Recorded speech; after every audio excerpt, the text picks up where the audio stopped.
तो मैं खड़ा हूँ एक पानी का नाला सा है जो फिलहाल खुश्क है, और मेरे पीछे आगे थोड़ा सा दरिया है जो आगे जाकर डैम में मिलता है।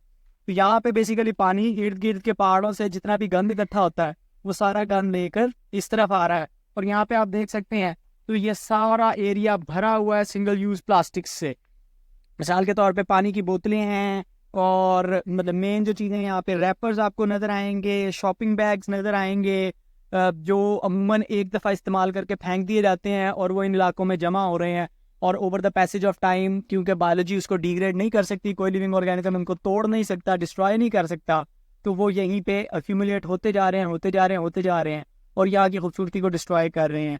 तो इसके अलावा डायपर्स यहाँ पे बहुत ज़्यादा पड़े हुए हैं, जो ज़ाहिर है एक दफ़ा इस्तेमाल होता है, दोबारा इस्तेमाल नहीं होता, तो वो जस्ट यहाँ पे जमा होते जा रहे हैं, और वक्त के साथ साथ ज़ाहिर है कि ये एक्यूमुलेट होते रहेंगे और ख़त्म नहीं हो सकते। तो सबसे ज़्यादा ज़रूरी जो चीज़ है वो सिंगल यूज़ प्लास्टिक्स का इस्तेमाल बंद हमें करना पड़ेगा।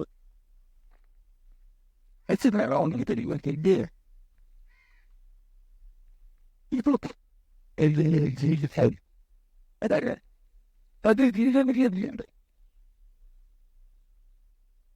ये देख रहे हैं इतना सा रास्ता है, पर सिर्फ स्लिप हुआ और आप वो नीचे दरिया है, आप उधर जाएंगे।